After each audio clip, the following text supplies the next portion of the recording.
Salam teman-teman. Pada video kali ini, kita akan membahas tentang imbuhan gabungan secara menyeluruh. Jadi, simak video ini sampai selesai ya.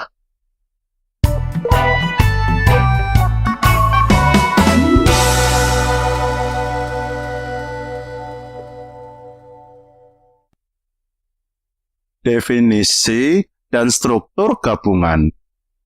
Imbuhan konfiks atau gabungan adalah gabungan imbuhan yang terdiri dari awalan atau prefiks dan akhiran atau sufiks yang ditambahkan secara bersamaan pada sebuah kata dasar, sehingga membuat makna utuh baru.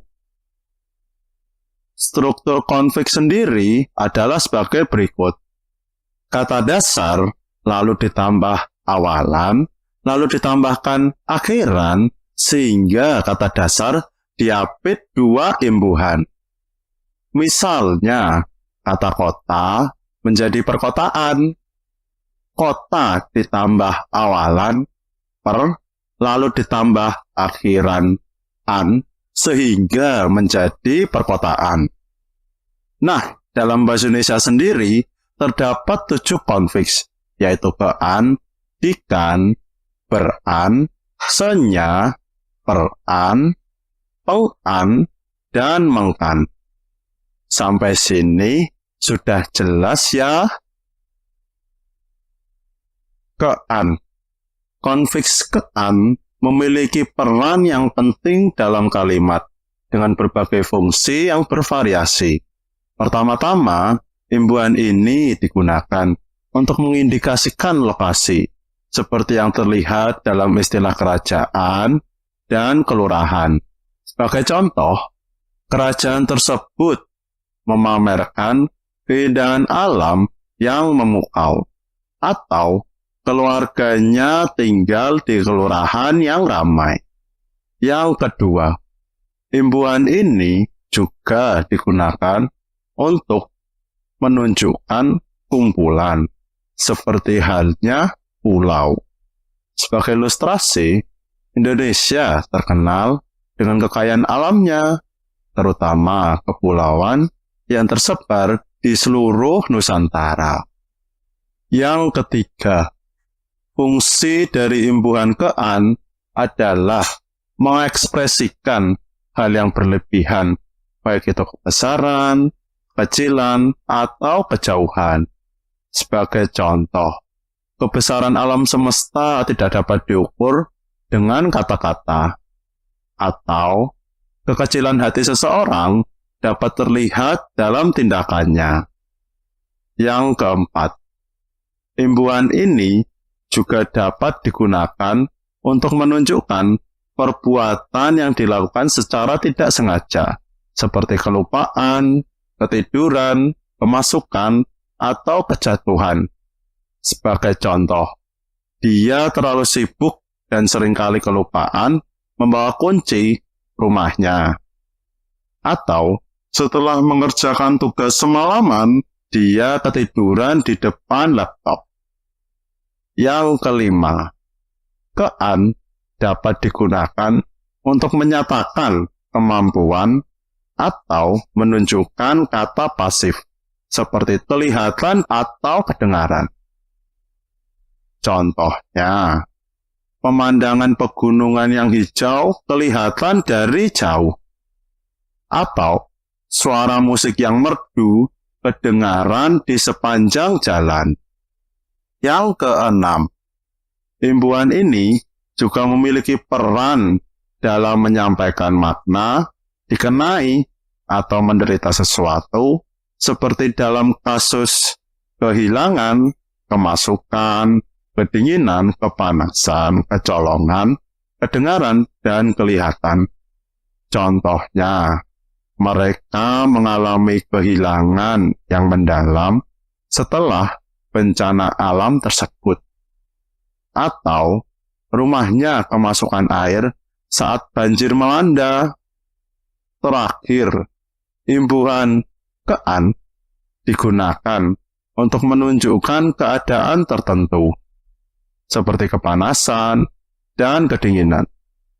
Misalnya, anak-anak bermain di luar sehingga terlihat kepanasan di bawah sinar matahari.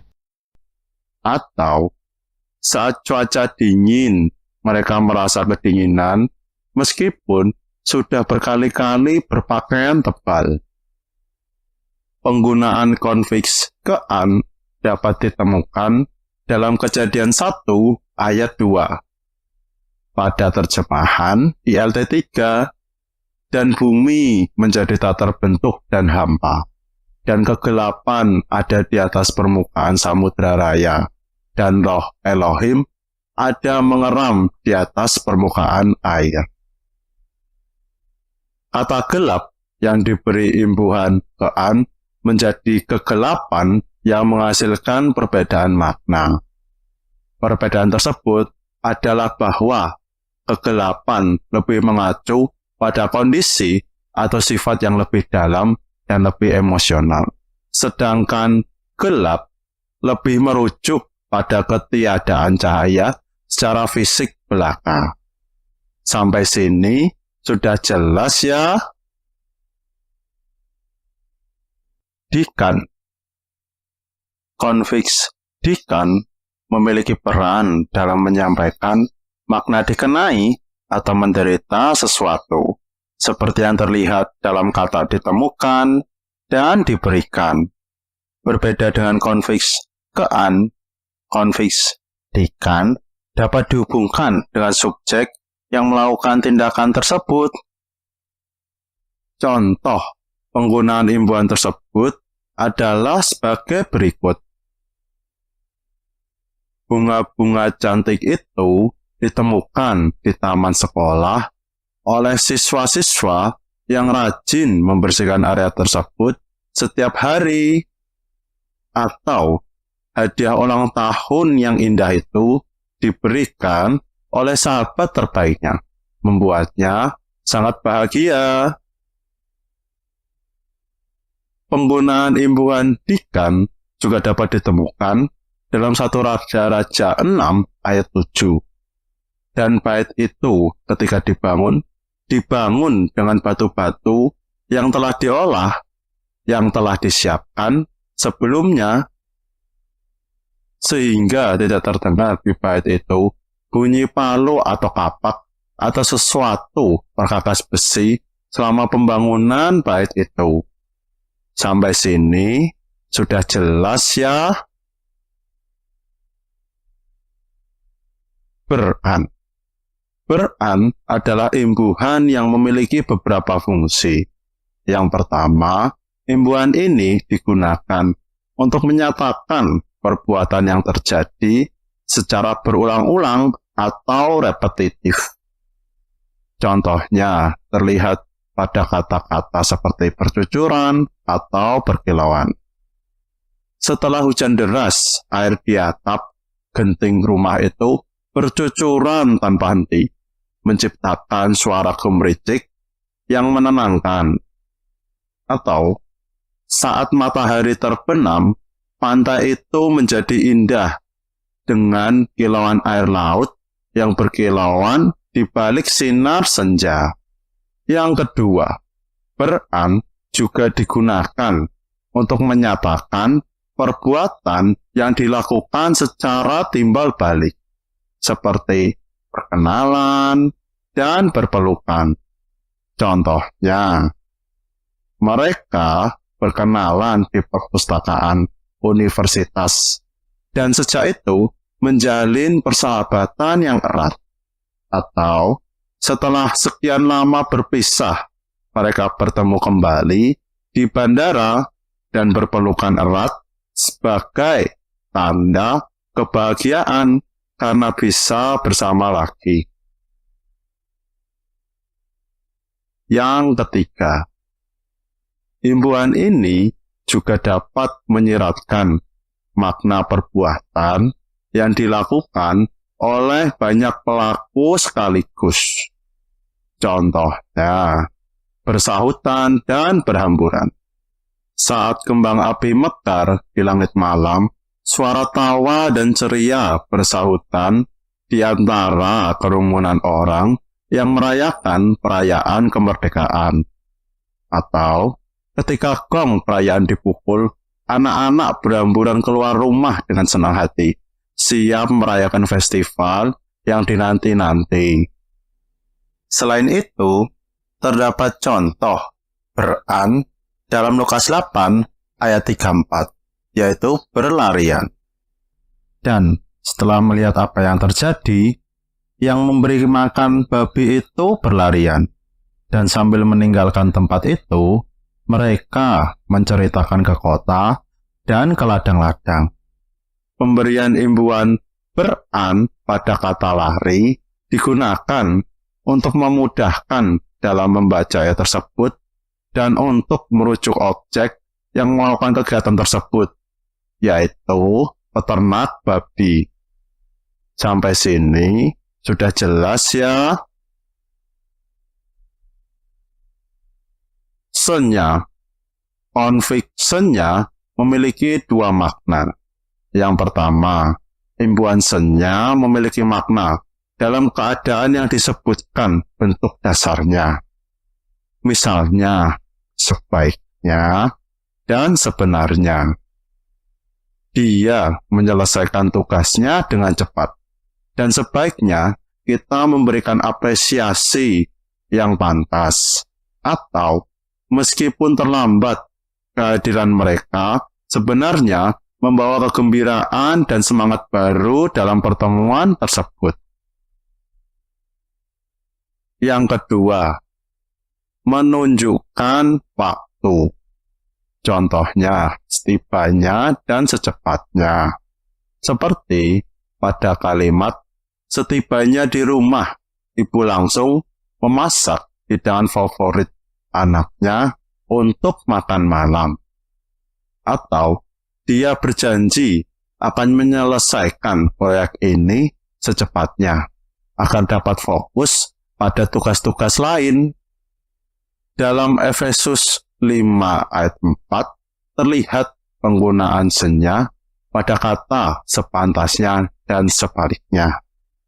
Juga perkataan kotor dan perkataan bodoh atau gurauan yang tidak sopan, yaitu hal-hal yang tidak sepantasnya, sebaliknya justru ucapan syukur. Sampai sini sudah jelas ya? Peran. Konfiks peran memiliki peran dalam membentuk nominal dari nomina, verba, dan adjektiva. Fungsi pertama imbuhan ini adalah membentuk makna tempat, seperti pada kata-kata perkampungan, perdesaan, dan perkotaan. Seperti pada kalimat, ketika mereka merencanakan liburan, mereka memutuskan untuk menginap di perkampungan yang tenang dan indah di tepi pantai. Atau, perkotaan ini memiliki pesona yang indah dengan gedung pencakar langitnya. Fungsi kedua, imbuhan peran, adalah membentuk makna hal atau hal-hal yang berhubungan dengan apa yang disebutkan bentuk dasarnya. Seperti pada kata-kata peristrikan, pembukuan, pertelevisian, dan peralatan. Seperti pada kalimat peralatan dapur yang modern memudahkan pekerjaan rumah tangga, termasuk pelistrikan yang canggih untuk memasak dan menyimpan makanan. Atau pertelevisian saat ini menjadi bagian integral dari kehidupan sehari-hari, memberikan informasi, hiburan, dan pembaruan terkini kepada pemirsa.